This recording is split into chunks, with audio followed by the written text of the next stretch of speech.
조선 중기 한양에서 하루길 떨어진 곳에 자리한 상주. 심대감댁은 그 고을에서 가장 번성한 가문 중 하나였습니다. 넓은 사랑채와 안채, 그리고 수많은 행랑채가 늘어선 이 대저택에는 하루도 조용한 날이 없었지요. 하지만 그 분주함 속에서도 유독 눈에 띄지 않으려 애쓰는 한 처녀가 있었습니다. 심하연. 20살 처녀로 이 집에서는 여종의 신분으로 불리고 있었습니다. 새벽 닭이 울기도 전에 일어나 우물에서 물을 길어 나르고 마당을 쓸고 부엌길을 거드는 것이 하연의 하루였지요. 그러나 아무리 소슬한 무명 치마에 헝겊으로 동인 머리를 하고 있어도 하연에게서는 어딘지 모를 기품이 흘러나왔습니다. 하연아, 또 꾸물거리고 있느냐? 어서 안채로 찬물을 가져다 드려라. 부엌에서 일하는 늙은 종이 하연을 재촉했습니다. 하연은 고개를 끄덕이며 재빨리 물동이를 들어 안채로 향했습니다. 안채 마루에서는 이 집의 애기씨라 불리는 심윤채가 어머니 옥난과 함께 앉아 무언가 속삭이고 있었지요. 어머님, 요새 저 여종이 영 거슬립니다. 분에 넘치게 얼굴이 곱다 하여 장터 사람들이 자꾸 수군거리지 않습니까? 20살의 윤채는 화려한 비단 저고리에 금비녀를 꽂고 있었지만 그 얼굴에는 늘 불만스러운 기색이 가득했습니다. 특히 하연을 볼 때면 눈빛이 차갑게 변하곤 했지요. 그러게 말이다. 전현이 주제도 모르고 어디서 그런 기색을 부리는지 모르겠구나. 48의 옥나는 젊은 시절 기녀 출신답게 여전히 요염한 미모를 자랑했지만 하연을 바라보는 눈에는 알 수 없는 경계심이 서려 있었습니다. 하연은 물동이를 조용히 내려놓고 고개를 숙였습니다. 이런 말들을 들을 때마다 가슴이 답답했지만 여종의 신분으로는 감히 입을 열 수 없었지요. 찬물 가져다 드렸습니다. 저리 물러가거라. 보기만 해도 눈이 거슬린다. 윤채의 차가운 목소리에 하연은 깊이 절을 올리고 물러났습니다. 그런 하연의 뒷모습을 바라보던 옥난의 눈에는 묘한 불안감이 스쳐 지나갔지요. 점심때가 되자 하연은 바구니를 들고 장터로 향했습니다. 집안에서 필요한 채소와 생선을 사러 가는 일이었지요. 장터에 들어서자마자 사람들의 웅성거리는 소리가 하연의 귀에 들려왔습니다. 아, 심대감댁 여종이 왔구나. 저 처녀 볼 때마다 신기하다. 어찌 여종 주제에 저리 단아한 품새를 지녔을까? 얼굴도 곱건이와 걸음거리며 손짓 하나하나가 예사롭지 않더라.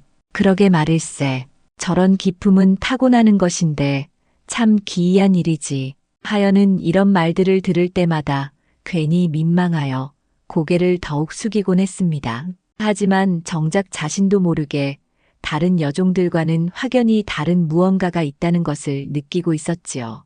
채소를 고르고 있는데 갑자기 등 뒤에서 차가운 목소리가 들려왔습니다. 감히 여종 주제에 장터에서 주인 행세를 하고 있구나. 뒤돌아보니 윤채가 하인 둘을 거느리고 서 있었습니다. 윤채의 얼굴에는 평소보다 더욱 심한 분노가 서려 있었지요. 죄송합니다, 애기씨. 부엌에서 시켜서 장을 보러 온 것뿐입니다. 하연이 황급히 절을 올렸지만 윤채는 더욱 목소리를 높였습니다. 시장 사람들이 내 얘기로 떠들썩하더라. 여종 주제에 감히 주목받으려 하다니 이 얼마나 가당찮은 일이냐. 그러더니 윤채는 하인들에게 눈짓을 했습니다. 하인들이 하연을 둘러싸자 사람들이 하나둘 몰려들기 시작했지요. 애기씨, 제가 무슨 잘못을 저질렀는지 모르겠습니다. 그저 집안일만 하며 조용히 지내고 있는데. 조용히? 네가 조용히 지낸다고? 윤채가 비웃으며 말했습니다. 너 때문에 우리 집안의 체면이 말이 아니다. 여종이 분수를 모르면 어찌 되는지 보여주거라. 하인 중 하나가 하연의 어깨를 거칠게 밀쳤습니다. 하연이 비틀거리며 바구니를 떨어뜨리자 온갖 채소들이 흙바닥에 흩어졌지요. 사람들은 이 광경을 보며 혀를 끌끌 찼지만 감히 양반과 애기씨의 일에 나서지는 못했습니다. 이것이 네가 받을 마땅한 벌이다. 앞으로는 더욱 조심하거라. 윤채가 차갑게 말하며 돌아서려는 그때였습니다. 갑자기 장터 저편에서 위풍당당한 발걸음 소리가 들려왔지요. 사람들이 고개를 돌리자 관복을 입은 젊은 사내가 이쪽으로 걸어오고 있었습니다. 그는 바로 이 고을의 포졸 강희현이었습니다. 26의 나이답지 않게 의젓한 풍채를 지닌 이현은 장터에서 벌어지는 소동을 보고 이쪽으로 다가온 것이었지요. 무슨 일이 있어 이리 시끄러우냐?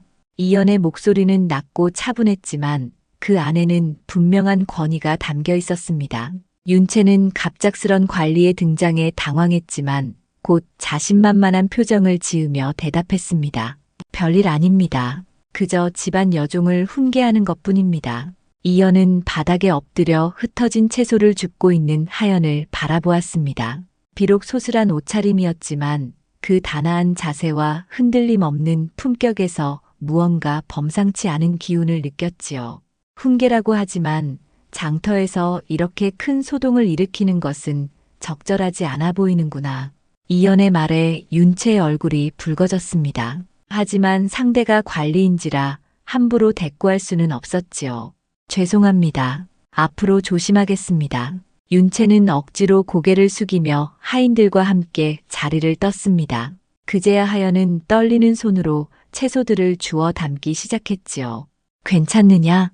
이연이 하연에게 다가가 물었습니다. 하연은 깜짝 놀라며 고개를 들었는데 그 순간 두 사람의 눈이 마주쳤지요.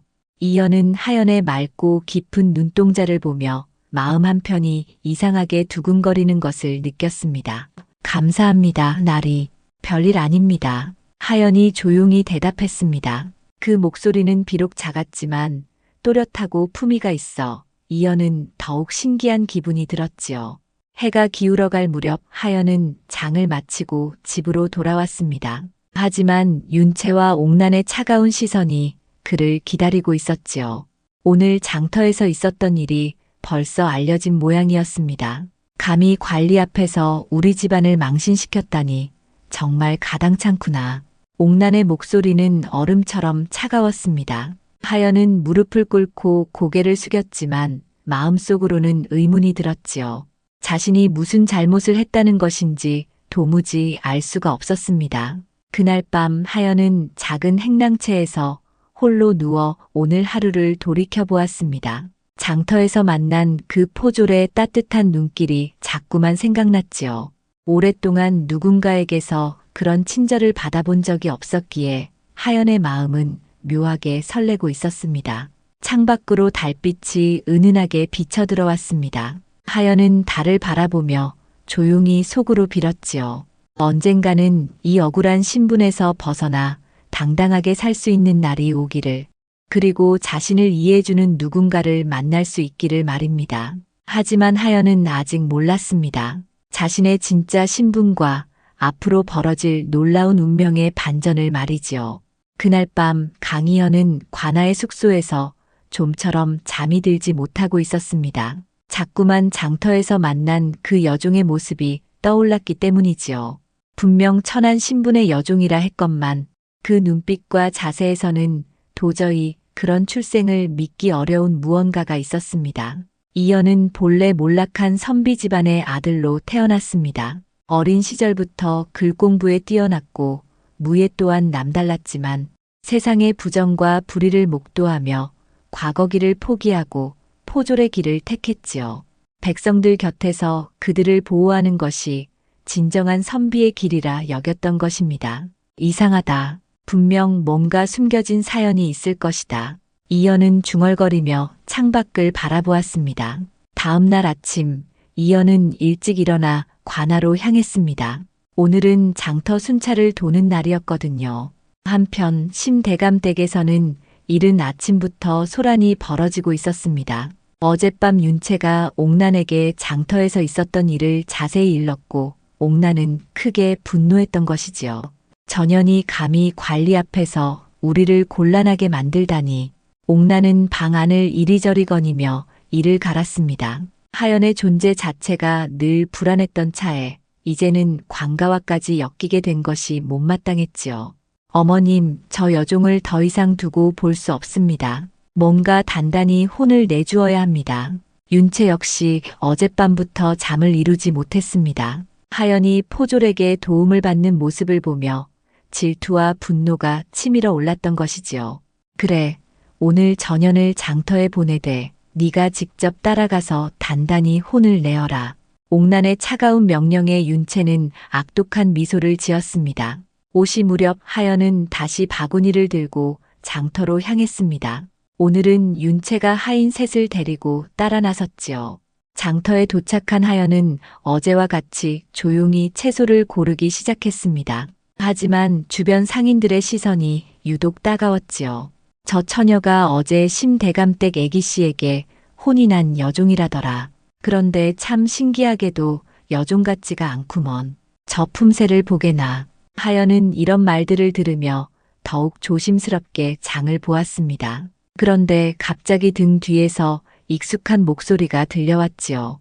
여기 있었구나. 뒤돌아보니 윤채가 하인들과 함께 성큼성큼 다가오고 있었습니다. 하연은 깜짝 놀라며 급히 절을 올렸지요. 애기씨, 어찌 이곳까지. 네가 어제 우리 집안을 망신시켰다고 들었다. 오늘은 제대로 혼을 내주겠다. 윤채의 목소리에는 어제보다도 더한 악의가 담겨 있었습니다. 하인들이 하연을 둘러싸자 장터의 사람들이 또다시 몰려들기 시작했지요. 애기씨, 제가 무슨 잘못을. 입 다물어라. 여종 주제에 감히 변명을 하느냐? 윤채가 소리를 지르자 하인 중 하나가 하연의 뺨을 후려쳤습니다. 하연이 비틀거리며 땅에 무릎을 꿇자 사람들이 웅성거리기 시작했지요. 거기서 그만. 우렁찬 목소리와 함께 사람들 사이를 헤치고 누군가가 나타났습니다. 바로 강희현이었지요. 그는 관복을 단정히 입고 칼을 찬 채 위험 있는 모습으로 다가왔습니다. 어제에 이어 또다시 장터에서 소동을 일으키고 있구나. 이연의 날카로운 시선이 윤채를 향했습니다. 윤채는 어제의 일이 떠올라 잠시 당황했지만 곧 자신만만한 표정을 지으며 대답했지요. 이는 저희 집안의 사사로운 일입니다. 장터는 모든 백성이 평화롭게 장사를 해야 할 곳이다. 아무리 집안일이라 해도 이곳에서 소동을 일으키면 내가 나서야 하는 것이 당연하지 않겠느냐? 이연의 말에는 분명한 권위가 담겨 있었습니다. 하지만 이 여종이 저희 집안의 체면을 크게 손상시켰습니다. 무엇을 어찌했다는 것이냐? 이연이 날카롭게 물었습니다. 윤채는 잠시 말을 잇지 못하다가 억지로 대답했지요. 그저 여종의 분수를 넘어선 행동을 했을 뿐입니다. 구체적으로 무엇을 했다는 것이냐? 이연의 연이은 질문에 윤채는 대답할 말이 없었습니다. 실제로 하연이 잘못한 것은 아무것도 없었기 때문이지요. 이연은 하연에게 다가가 부축해 일으켜 세웠습니다. 하연의 뺨에는 붉은 손자국이 선명하게 남아 있었지요. 괜찮느냐? 이연의 따뜻한 음성에 하연은 고개를 들어 그를 바라보았습니다. 그 순간 두 사람의 눈이 다시 마주쳤지요. 하연의 눈에는 감사함이 가득했고 이연은 그 맑은 눈동자에서 깊은 슬픔과 함께 굴복하지 않는 의지를 읽을 수 있었습니다. 고맙습니다, 나리. 하연이 조용히 말했습니다. 그 목소리는 떨리고 있었지만 여전히 품위를 잃지 않았지요. 앞으로는 이런 일이 없도록 하거라. 이연이 윤채를 향해 단호하게 말했습니다. 더 이상 장터에서 이런 소동을 일으킨다면 관가에서 직접 처리하겠다. 이연의 단호한 태도에 윤채는 더 이상 대꾸할 수 없었습니다. 그는 하인들과 함께 분한 마음을 품고 그 자리를 떠났지요. 사람들이 하나둘 흩어지고 나자 이연은 하연에게 다가갔습니다. 상처는 깊지 않으냐? 괜찮습니다. 익숙한 일이라. 하연이 쓸쓸하게 대답하자 이연의 마음이 아팠습니다. 내 이름이 무엇이냐? 심하연이라 합니다. 하연. 좋은 이름이구나. 이연은 그 이름을 되뇌며 묘한 감정을 느꼈습니다. 앞으로 이런 일이 있으면 주저하지 말고 관아에 알리거라. 비록 신분이 미천하다 해도 부당한 일을 당해서는 안 된다. 이연의 말에 하연은 깜짝 놀랐습니다. 지금까지 누구도 자신에게 이런 말을 해준 적이 없었기 때문이지요. 그런 일이 있을 수 있겠습니까? 물론이다. 법 앞에서는 모든 백성이 동등하다. 이연의 확신에 찬 목소리에 하연의 가슴이 뭉클해졌습니다. 생전 처음으로 누군가가 자신을 한 사람의 인간으로 대해주는 것 같았기 때문이지요. 해가 서쪽으로 기울어갈 무렵 하연은 장을 마치고 집으로 돌아갔습니다. 오늘도 옥난과 윤채의 차가운 시선이 기다리고 있었지만 하연의 마음 한편에는 따뜻한 무언가가 자리 잡고 있었지요. 그날 밤 이연은 다시 한번 잠 못 이루는 밤을 보냈습니다. 하연의 모습이 자꾸만 떠올랐고 그 눈물 젖은 눈동자가 마음을 아프게 했지요. 분명 이 처녀에게는 무언가 특별한 사연이 있을 것이라는 확신이 들었습니다. 반드시 진실을 밝혀내겠다. 이연은 마음속으로 다짐했습니다. 그리고 그때부터 심대감댁과 하연에 대해 은밀히 조사를 시작했지요. 그날 밤 심대감댁 안채에서는 옥난이 홀로 촛불을 켜놓고 깊은 생각에 잠겨 있었습니다. 윤채가 장터에서 또다시 그 포졸에게 제지당했다는 소식을 들은 후 가슴 한편에서 불안감이 꿈틀거리기 시작했지요. 옥난은 원래 한양의 이름난 기녀였습니다. 젊은 시절 그 아름다운 용모와 재주로 수많은 양반들의 사랑을 받았지만 나이가 들면서 새로운 기녀들에게 밀려날 것을 두려워했지요. 그때 만난 것이 바로 심대감이었습니다. 대감의 정실 부인이 병약했던 터라 옥난은 교묘한 수단으로 그의 마음을 사로잡아 첩의 자리에 올랐던 것입니다. 하지만 옥난에게는 누구도 모르는 큰 비밀이 있었습니다. 심대감의 첫째 부인에게서 딸이 태어나던 바로 그날 옥난도 몰래 아이를 낳았던 것이지요. 하지만 그 아이는 대감의 핏줄이 아니라 다른 남자와의 사생아였습니다. 정실 부인은 난산 끝에 딸을 낳고 그 자리에서 숨을 거두었지요. 그 혼란 틈에 옥난은 산파를 매수하여 두 아이를 바꿔치기 했습니다. 자신의 사생아는 죽은 정실 부인의 딸로 둔갑시키고 진짜 정실 부인의 딸은 죽은 것으로 속여 여종의 딸로 키우게 한 것이었지요.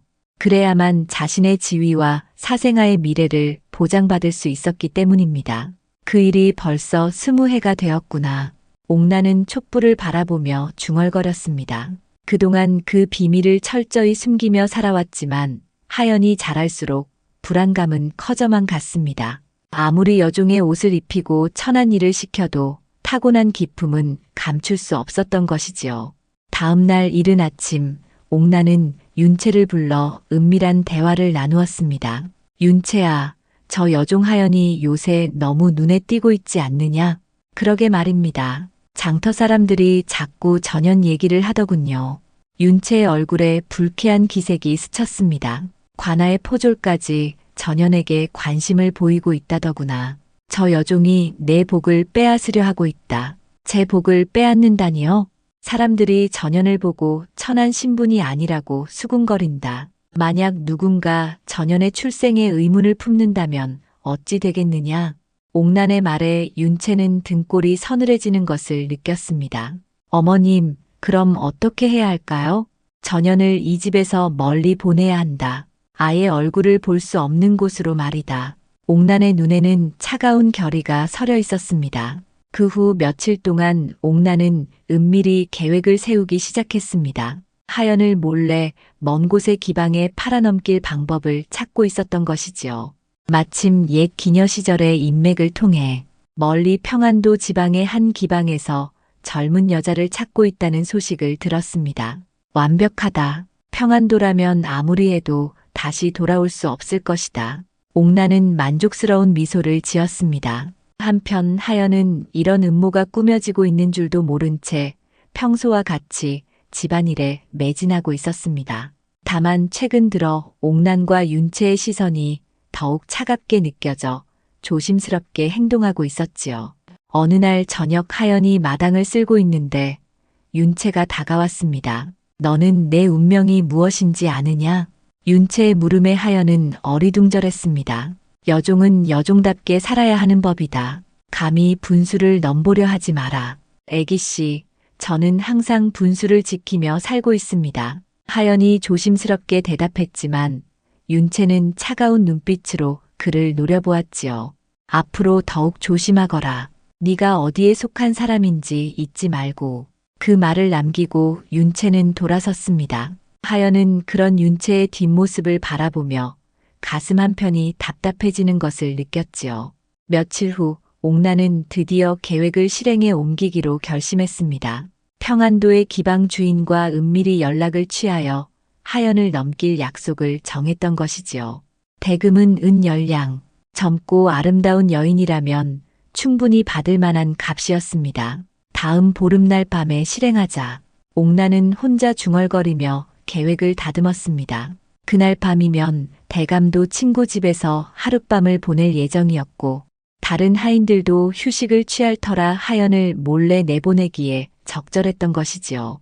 하지만 하연 주변에는 그를 지켜보는 또 다른 눈이 있었습니다. 바로 장터에서 약초를 파는 백초희였지요.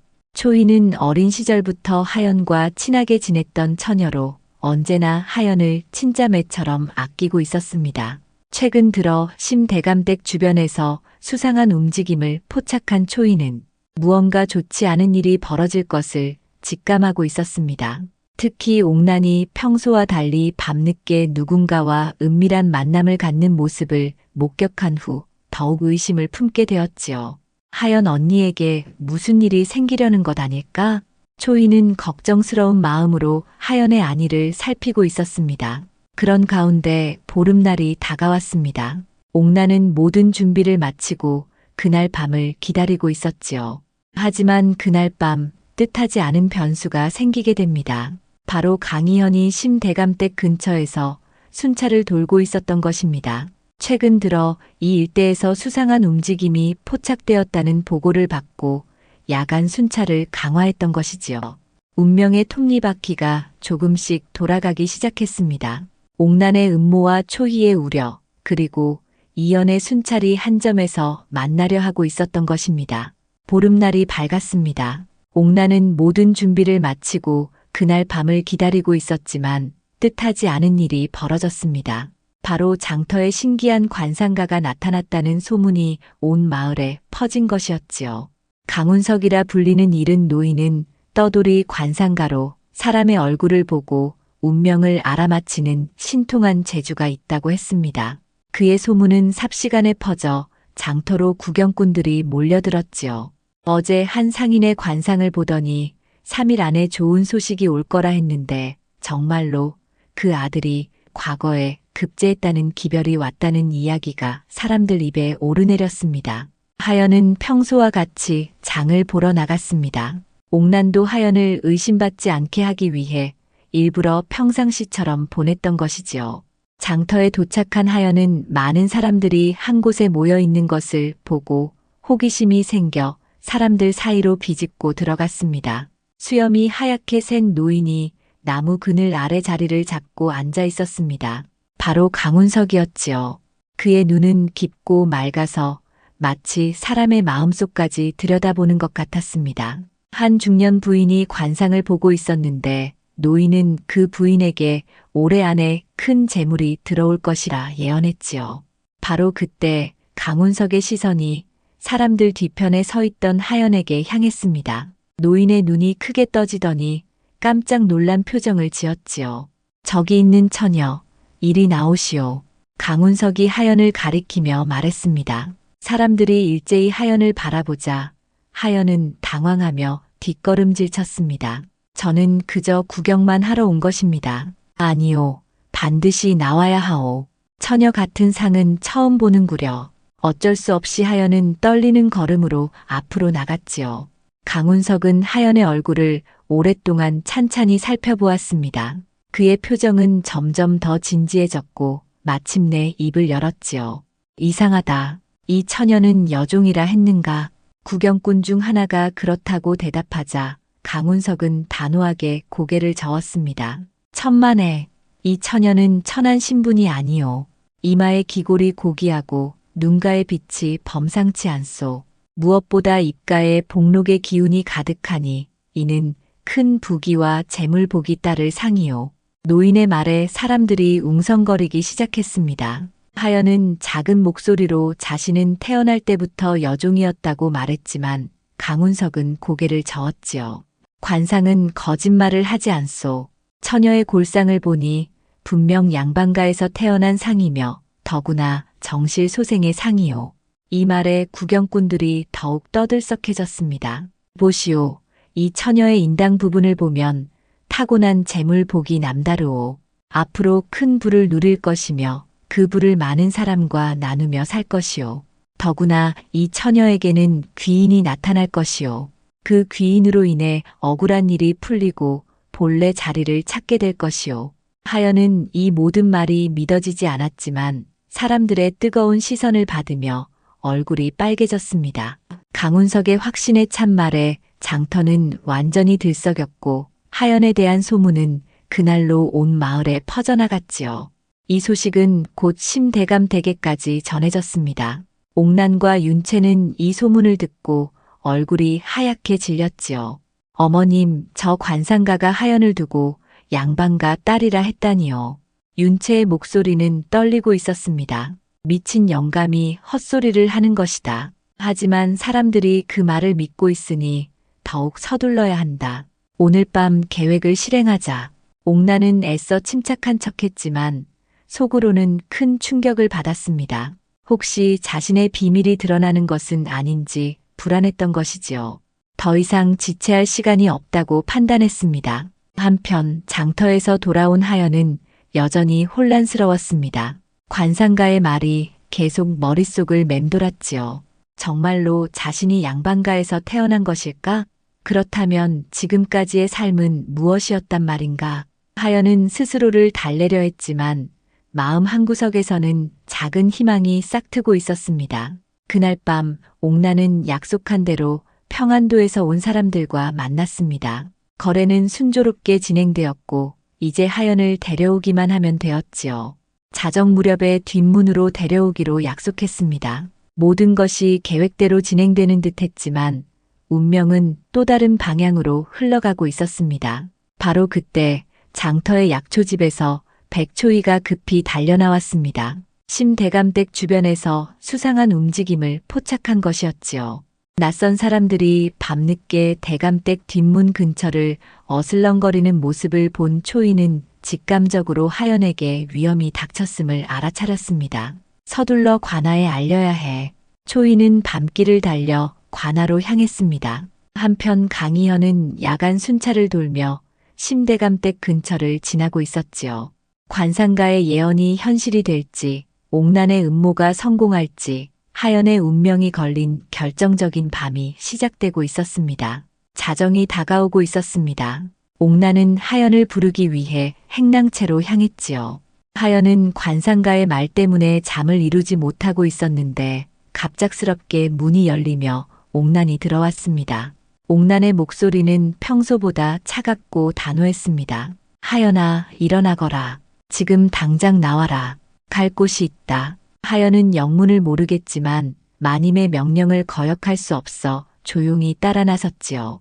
옥란은 더 이상의 설명 없이 하연을 재촉하며 뒷문 쪽으로 이끌었습니다. 한편 백초이는 관아에 도착해 야간 근무를 서던 포졸에게 급하게 상황을 알렸습니다. 심대감댁에 급한 일이 생겼다며 강희연을 당장 불러달라고 했지요. 초희의 절박한 목소리에 포졸이 서둘러 이연을 불러왔고 이연은 초희의 말을 듣고 즉시 상황을 파악했습니다. 낯선 사람들이 뒷문 근처에서 하연을 기다리고 있다는 초희의 증언에 이연의 얼굴이 굳어졌습니다. 며칠 전부터 품고 있던 의혹이 현실이 되려는 것 같았지요. 이연은 다른 포졸 둘을 데리고 심대감댁을 향해 달려갔습니다. 그 시각 옥란은 하연을 데리고 뒷문에 도착했습니다. 하연은 이상한 기분이 들었지만 감히 묻지 못하고 따라갔지요. 뒷문에 도착하자 어둠 속에서 낯선 남자들이 나타났습니다. 그들은 평안도에서 온 기방 관계자들로 옥란과 미리 약속을 정해둔 상태였지요. 남자들 중 한 명이 옥란에게 약속한 물건을 가져왔다며 만족스러운 표정을 지었습니다. 하연은 그제야 자신이 물건 취급을 받고 있다는 것을 깨달았지요. 옥란은 차갑게 하연에게 저들과 함께 가라고 명령했습니다. 하연이 떨리는 목소리로 어디로 가야 하는지 물었지만 옥란은 묻지 말고 따라가기만 하면 된다고 냉정하게 답했습니다. 하연은 무언가 크게 잘못된 것을 느꼈지만 낯선 남자들이 하연에게 다가오기 시작했지요. 바로 그때 담 너머로 빠른 발걸음 소리가 들려왔습니다. 이연과 포졸들이 도착한 것이었지요. 거기 서라. 이연의 우렁찬 목소리가 어둠을 갈랐습니다. 낯선 남자들은 깜짝 놀라며 도망치려 했지만 이미 포졸들이 사방을 둘러싸고 있었습니다. 남자들이 서둘러 도망치려 했지만 이연의 빠른 몸놀림에 하나씩 붙잡혔습니다. 옥나는 당황한 나머지 말을 잇지 못했습니다. 이연이 단호한 목소리로 무슨 일인지 설명하라고 했지만 옥나는 이는 집안의 사사로운 일이라며 얼버무렸지요. 하지만 이연은 한밤중에 여종을 낯선 자들에게 넘기는 것이 어찌 집안일이냐며 날카롭게 추궁했습니다. 이연의 조사 결과 붙잡힌 남자들은 평안도 기방에서 온 종사자들이었습니다. 이들의 증언에 따르면 옥난이 하연을 기방에 팔기로 약속했다는 것이 드러났지요. 이는 명백한 인신매매 행위였습니다. 이런 일이 다시는 일어나지 않도록 하겠다. 이연은 옥난에게 엄중한 경고를 했습니다. 옥난은 자신의 계획이 완전히 무산된 것을 깨달았지만 이미 되돌릴 수 없는 상황이었지요. 하연은 이 모든 상황이 믿어지지 않았습니다. 자신을 그토록 미워하던 옥난이 결국 자신을 팔아넘기려 했다는 사실에 충격을 받았지요. 동시에 자신을 구해준 이연에게 깊은 감사를 느꼈습니다. 그날 밤의 사건으로 하연의 처지는 완전히 달라졌습니다. 이연은 하연을 임시로 관아의 보호 아래 두기로 결정했고 옥난과 윤채는 더 이상 함부로 하연을 괴롭힐 수 없게 되었지요. 백초이는 하연이 무사한 것을 확인하고 안도의 한숨을 쉬었습니다. 그동안 친자매처럼 아껴온 하연이 위험에서 벗어난 것이 다행이었지요. 이제 안전해졌어, 하연 언니. 초희의 말에 하연은 눈물을 글썽였습니다. 자신을 지켜주는 사람들이 있다는 사실이 그토록 고마울 수 없었지요. 그러나 옥나는 이 일로 더욱 불안해졌습니다. 자신의 비밀이 언젠가는 드러날지도 모른다는 두려움이 커져만 갔지요. 특히 이연이 하연에게 관심을 보이고 있는 것이 못마땅했습니다. 한편 이연은 이번 사건을 통해 심대감 댁에 무언가 숨겨진 비밀이 있다는 확신을 갖게 되었습니다. 하연의 출생에 대한 의문은 더욱 커져갔고 그는 진실을 밝혀내기로 마음먹었지요. 관상가 강운석의 예언과 이번 밤의 사건은 우연이 아닐 것이라는 생각이 들었습니다. 분명 하연에게는 숨겨진 진실이 있을 것이며 그 진실을 밝혀내는 것이 자신의 의무라고 여겼지요. 하연은 이제 더 이상 혼자가 아니었습니다. 자신을 지켜주는 사람들이 있다는 사실에 작은 희망을 품게 되었지요. 그리고 언젠가는 자신의 진짜 정체가 밝혀질 날이 올 것이라는 기대감도 생겨났습니다. 하연을 구출한 다음 날 강희연은 본격적으로 심대감 댁의 비밀을 파헤치기 시작했습니다. 관상가의 예언과 어젯밤의 사건이 우연일 리 없다고 확신했기 때문이지요. 이연은 먼저 심대감 댁의 과거 기록을 조사하기로 마음먹었습니다. 관아의 호적 대장을 뒤져본 결과 20년 전 심대감의 정실 부인이 난산으로 세상을 떠났다는 기록을 발견했습니다. 같은 날 태어난 아이는 딸 하나뿐이었고 그 아이가 바로 현재 심윤채로 불리는 애기씨였지요. 하지만 이연에게는 뭔가 석연치 않은 부분이 있었습니다. 정실 부인이 돌아가신 바로 그날 옥난도 아이를 낳았다는 기록이 있군. 이연은 호적 대장의 작은 기록을 발견했습니다. 하지만 옥난의 아이는 사산으로 기록되어 있었지요. 너무나 우연한 일치였습니다. 이연은 당시 심대감 댁에서 일했던 사람들을 찾아 나섰습니다. 대부분은 이미 세상을 떠났거나 다른 곳으로 떠났지만 다행히 한 명의 늙은 하인을 찾을 수 있었습니다. 그는 현재 장터 근처에서 품팔이를 하며 살고 있었지요. 영감, 20년 전 심대감 댁에서 일어났던 일에 대해 물어보고 싶소. 이연이 조심스럽게 접근하자 늙은 하인은 경계하는 눈빛을 보였습니다. 옛일을 캐묻는 것은 좋지 않소. 특히 그날 일은 말이오. 하인의 반응에서 이연은 무언가 숨겨진 일이 있었음을 직감했습니다. 이연은 끈질기게 설득한 끝에 조금씩 이야기를 드러낼 수 있었지요. 20년 전 그날 정실 부인은 하루 종일 난산으로 고생했습니다. 같은 시각 옥난도 몰래 산고를 치르고 있었지요. 이상한 것은 그날 밤 산파가 불이 나게 뭔가를 들고 나갔다가 들어왔다는 것이었습니다. 그날 밤 산파 할멸이 이상하게 행동했소. 무언가를 천에 싸서 들고 나갔다가 다시 들어오더군요. 늙은 하인의 증언에 이연의 가슴이 뛰기 시작했습니다. 그 산파는 지금 어디에 있소? 작년에 돌아가셨소. 하지만 죽기 전에 자꾸 중얼거리더군요. 죄스럽다고 하늘이 벌을 내릴 거라고 말이오. 이연은 더 많은 단서가 필요했습니다. 그는 심대감 댁의 창고와 서고를 조사할 방법을 찾아야 했지요. 마침 최근 관아에서 대감댁의 장부를 점검할 일이 생겨 이연은 그 기회를 이용하기로 했습니다. 며칠 후 이연은 공식적으로 심대감 댁의 장부 점검을 위해 방문했습니다. 옥난과 윤채는 그의 방문을 달가워하지 않았지만 관가의 공무를 거부할 수는 없었지요. 장부를 점검하는 동안 이연은 틈틈이 집안 곳곳을 살펴보았습니다. 특히 정실 부인이 사용했던 방에 관심이 있었지요.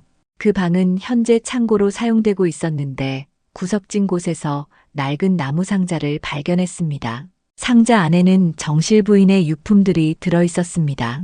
그 중에서 이연의 눈길을 끈 것은 정실 부인이 직접 쓴 것으로 보이는 일기였지요. 산고가 시작되던 날의 기록이 있었습니다. 아이가 나오려 하는데 너무 아프다. 하지만 기어이 이 아이를 낳고야 말겠다. 내 피와 살을 나눈 소중한 아이를. 아이의 이마에 작은 점이 있다. 마치 복숭아 씨 같은 모양이로구나. 이연은 이 대목에서 숨을 멈췄습니다. 이마의 점이라니. 그는 즉시 하연의 얼굴을 떠올렸지요. 하연의 이마에도 작은 점이 있었던 것을 기억했습니다. 이연은 더 자세히 일기를 읽어보았습니다. 정실 부인은 산고 중에도 아이에 대한 애정을 글로 남겼고 특히 아이의 외모에 대해 자세히 기록해 두었지요. 아이의 눈썹이 참으로 고우니 장차 미인이 될 것 같다. 손가락도 가늘고 아름다우며 귓불이 두툼하여 복이 많을 상이로구나. 이 모든 특징들이 하연과 일치했습니다. 반면 현재 윤채에게서는 이런 특징들을 찾을 수 없었지요. 이연은 또 다른 중요한 증거를 발견했습니다. 상자 깊숙이에서 정실 부인이 아이를 위해 준비한 작은 금반지가 나온 것이었지요. 반지에는 하연이라는 이름이 새겨져 있었습니다. 이것으로 모든 것이 명확해졌다. 이연은 확신을 갖게 되었습니다. 하연이야말로 진짜 정실 부인의 딸이며 현재 윤채로 불리는 아이는 옥난에 사생하였던 것이지요. 하지만 이것만으로는 증거가 부족했습니다. 이연은 산파의 집을 찾아가 보기로 했습니다. 산파는 이미 세상을 떠났지만 그의 딸이 아직 살아 있었지요. 산파의 딸은 처음에는 입을 열려 하지 않았습니다. 하지만 이연의 끈질긴 설득에 마침내 어머니로부터 들었던 이야기를 털어놓았지요. 어머니가 돌아가시기 전에 하신 말씀이 있어요. 20년 전 그날 밤 옥난 마님께서 어머니를 협박했다고 하더군요. 산파의 딸은 떨리는 목소리로 계속 말했습니다. 옥난 마님이 어머니에게 은백냥을 주며 두 아이를 바꿔치기 하라고 했대요. 그렇지 않으면 산파 일을 더 이상 할 수 없게 만들겠다고 위협했다더군요. 이 증언으로 모든 퍼즐이 맞춰졌습니다. 옥난이 자신의 사생아를 대감의 정녀로 둔갑시키고 진짜 정실 부인의 딸인 하연을 여종으로 만든 것이었지요. 이연은 이제 모든 증거를 손에 넣었습니다. 정실 부인의 일기, 하연의 이름이 새겨진 반지, 그리고 산파의 딸의 증언까지. 이 모든 것이 하연의 진짜 신분을 증명하고 있었습니다. 이제 진실을 밝힐 때가 되었다. 이연은 마음속으로 다짐했습니다. 20년 동안 숨겨져 있던 진실을 세상에 드러내고 하연에게 본래의 자리를 되찾아 주어야 했지요. 그리고 옥난과 윤채의 거짓된 삶에 종지부를 찍어야 했습니다. 모든 증거를 수집한 강희연은 진실을 공개할 방법을 신중히 고민했습니다. 장터에서 많은 사람들이 모인 곳에서 증거와 함께 진실을 밝히면 옥난과 윤채가 변명할 여지를 주지 않을 수 있을 것이라 생각했던 것이지요. 장날이 되어 장터에는 평소보다 더 많은 사람들이 모여들었습니다. 관상가 강운석도 여전히 나무 그늘 아래에서 사람들의 관상을 보고 있었지요. 이연은 강운석에게 먼저 접근하여 며칠 전 하연의 관상에 대한 예언을 확인했습니다. 영감님의 예언이 맞았습니다. 이제 그 진실을 밝히려 합니다. 강운석은 오랜 경험으로 무언가 큰 일이 벌어질 것을 직감했지요. 이연은 미리 부탁해둔 포졸들을 통해 심대감댁에 전가를 보냈습니다. 장터에 급한 일이 생겼으니 옥란과 윤채가 직접 나와야 한다는 내용이었지요. 동시에 하연에게도 백초희와 함께 장터로 나올 것을 요청했습니다. 오시가 지날 무렵 옥란과 윤채가 하인들을 거느리고 장터에 나타났습니다. 곧이어 하연도 백초희와 함께 나타났지요. 이연은 장터 한가운데서 사람들을 모았습니다. 호기심에 이끌린 상인들과 구경꾼들이 하나둘 모여들어 곧 큰 무리를 이뤘습니다. 여러분, 오늘 이곳에서 20년 동안 숨겨져 있던 큰 진실을 밝히고자 합니다. 이연의 우렁찬 목소리에 사람들이 조용해졌습니다. 옥란과 윤채는 불안한 표정으로 서로를 바라보았지요. 이연은 며칠 전 관상가가 하연을 보고 양반과 정실소생이라 했던 일을 상기시켰습니다. 옥란이 하연은 여종이라며 큰 소리로 반박했지만 이연은 준비해온 증거들을 차례로 꺼내 보였습니다. 첫 번째는 정실 부인의 일기였습니다. 20년 전 정실 부인이 직접 쓴 것으로 자신이 낳을 아이에 대한 자세한 묘사가 적혀 있었지요. 이마에 작은 점, 고운 눈썹, 가는 손가락, 두툼한 귓불 등의 특징들이 모두 하연과 일치했습니다. 두 번째는 정실 부인이 아이를 위해 준비한 금반지였습니다. 반지에는 하연이라는 이름이 새겨져 있어 사람들이 감탄사를 내뱉었지요. 이것들은 모두 조작된 것입니다. 윤채가 다급하게 소리쳤지만 이연은 결정적인 증인을 불러냈습니다. 바로 산파의 딸이었지요. 그녀는 떨리는 목소리로 어머니로부터 들었던 이야기를 증언했습니다. 옥란이 산파를 협박하여 두 아이를 바꿔치기 했다는 충격적인 내용이었습니다. 사람들은 이 이야기를 들으며 경악했습니다. 20년 동안 모든 사람을 속여온 거대한 거짓말이 드러나는 순간이었지요. 강운석이 일어나서 하연과 윤채를 번갈아 보며 확신에 찬 목소리로 말했습니다. 내가 관상을 본 지 50년이 되었지만 이처럼 명확한 경우는 처음이요. 저 처녀가 진짜 양반가 딸이요. 관상가의 말에 사람들이 고개를 끄덕였습니다. 옥란은 더 이상 변명할 수 없다는 것을 깨달았지요. 20년 동안 숨겨왔던 비밀이 완전히 드러난 것이었습니다. 그녀는 무릎을 꿇고 주저앉으며 모든 것을 자백했습니다. 맞습니다. 제가 두 아이를 바꿔치기 했습니다. 옥란의 고백에 장터가 순식간에 술렁였습니다. 윤채는 이 모든 상황을 이해하지 못한 채 떨고 있었지요. 그녀 역시 옥란의 거짓말에 속은 피해자였던 것입니다. 이연은 옥란에게 다가가 20년 동안 죄 없는 아이의 삶을 빼앗았으니 관가에서 정당한 심판을 받아야 한다고 말했습니다. 포졸들이 옥란을 붙잡아 끌고 가려 하자 그녀는 하연을 바라보며 애원하듯 사과했지요. 하연은 이 모든 상황이 꿈 같아서 말을 할 수 없었습니다. 자신이 정말로 양반가의 딸이었다니. 20년 동안 여종으로 살았던 모든 서름이 한꺼번에 밀려왔지만 동시에 마음 한편으로는 안도감도 느꼈지요. 강운석이 하연에게 다가와 관상은 거짓말을 하지 않는다며 이제 본래 자리를 찾았다고 말했습니다. 장터의 사람들은 이 놀라운 반전에 감탄하며 하연을 새로운 눈으로 바라보았지요. 백초희는 하연의 손을 꼭 잡으며 기뻐했습니다. 오랫동안 친자매처럼 아껴온 하연이 마침내 본래의 신분을 되찾은 것이 무엇보다 기뻤던 것이지요.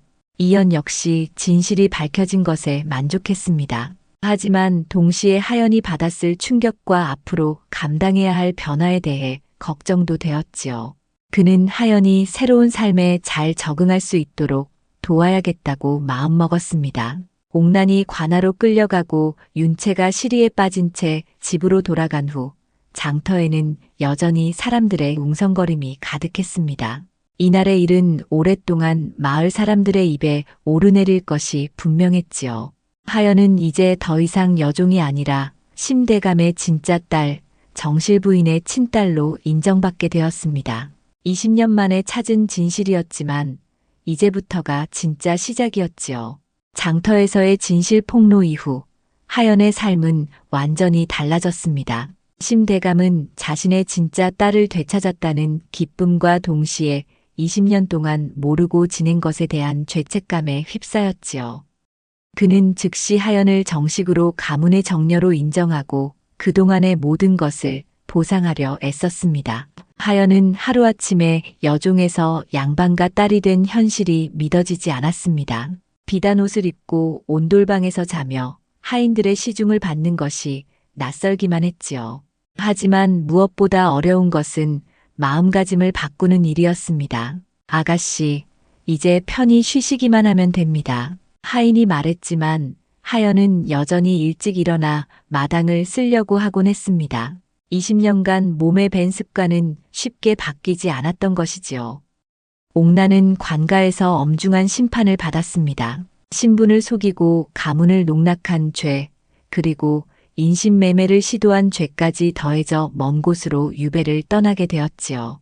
떠나기 전 그녀는 하연에게 진심 어린 사과를 했지만 이미 돌이킬 수 없는 일이었습니다. 윤채는 더욱 큰 충격을 받았습니다. 하루아침에 양반과 딸에서 첩의 사생아로 신분이 바뀐 것이었지요. 심대감은 윤채를 내쫓지는 않았지만 이제 그녀는 집안에서 하인과 다름없는 처지가 되었습니다. 평생 누렸던 특권과 교만함은 모두 사라졌지요. 이제야 모든 것이 제자리를 찾았구나. 강운석이 하연을 보며 흐뭇하게 말했습니다. 관상가의 예언대로 하연에게는 진짜 복이 돌아오기 시작했습니다. 하연이 본래 신분을 되찾은 지 한 달이 지났을 무렵 강희연이 심대감을 찾아왔습니다.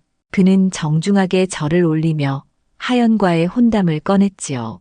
대감님, 소인이 감히 청혼을 드리고자 합니다. 심대감은 이미 이연의 인품과 능력을 잘 알고 있었습니다. 무엇보다 딸을 위험에서 구해주고 진실을 밝혀낸 은인이었지요.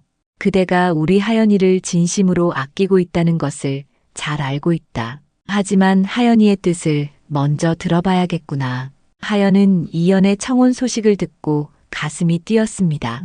그동안 자신을 지켜주고 진실을 밝혀준 이연에게 깊은 감사와 함께 사랑의 감정을 느끼고 있었던 것이지요. 아버님, 저는 강나리와 혼인하고 싶습니다. 하연의 대답에 심대감은 기꺼이 혼사를 허락했습니다. 두 사람의 혼례는 마을의 큰 화제거리가 되었지요. 혼례를 앞두고 하연은 백초희와 깊은 대화를 나누었습니다. 초희는 언제나 그랬듯이 하연의 든든한 지지자였지요. 하연 언니, 정말 다행이에요.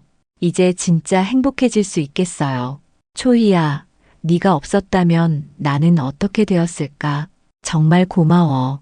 두 사람은 눈물을 흘리며 서로를 껴안았습니다. 혼례일이 되자 온 마을 사람들이 축하하러 몰려들었습니다. 하연은 아름다운 화롯을 입고 강희현과 함께 큰 절을 올렸지요. 관상가 강운석도 축하 인사를 건넸습니다. 내 예언이 모두 현실이 되었구나. 이제 큰 복이 따를 것이다. 혼례 후 하연과 이연은 행복한 신혼생활을 시작했습니다. 이연은 하연의 과거를 전혀 개의치 않았고 오히려 그 모든 시련을 견뎌낸 하연의 강인함을 더욱 사랑했지요. 몇 달이 지나자 하연에게 또 다른 기쁜 소식이 있었습니다. 아이를 가진 것이었지요. 관상가의 예언대로 하연의 복은 계속 이어졌습니다. 하연은 자신의 행복을 혼자만 누리지 않았습니다. 관상가가 예언했던 대로 많은 사람들과 복을 나누며 살았지요. 가난한 이웃에게는 쌀을 나누어 주고 어려운 처지의 여인들을 도와주었습니다. 특히 자신과 같은 처지의 여종들에게는 각별한 관심을 기울였지요. 우리 모두는 하늘 아래 소중한 존재입니다. 하연은 신분에 높고 낮음을 따지지 않고 모든 사람을 따뜻하게 대했습니다. 그런 하연의 선행은 마을 사람들에게 깊은 감동을 주었지요. 이연도 포졸에서 승진하여 현감이 되었습니다. 그는 하연과 함께 백성들을 위한 선정을 베풀었지요. 두 사람의 덕스러운 행정으로 고을은 점점 더 살기 좋은 곳이 되어갔습니다. 몇 해가 지나 하연은 예쁜 딸 하나를 낳았습니다. 아이는 어머니를 닮아 아름다우면서도 총명했지요. 강운석은 아이의 관상을 보고 이 아이 역시 큰 복을 타고났다고 예언했습니다. 한편 윤채는 자신의 잘못을 깨닫고 진심으로 뉘우치며 살았습니다. 하연은 그런 윤채를 용서하고 따뜻하게 대해주었지요. 윤채는 하연의 너그러운 마음에 감화되어 새로운 삶을 살아가기 시작했습니다. 언니, 정말 죄송합니다. 그동안 너무 못되게 굴었어요. 이제 그런 말 하지 마세요. 우리는 모두 가족이니까요. 하연의 따뜻한 말에 윤채는 눈물을 흘리며 고개를 숙였습니다. 세월이 흘러 하연은 마을에서 가장 존경받는 여인이 되었습니다. 어려운 일이 있으면 사람들이 찾아와 조언을 구했고 하연은 언제나 따뜻한 마음으로 도움을 주었지요. 강운석의 예언대로 하연은 큰 부귀를 누렸지만 그 복을 혼자만 간직하지 않고 많은 사람들과 나누며 살았습니다. 그런 하연의 선행 덕분에 마을 전체가 풍요롭고 평화로워졌지요.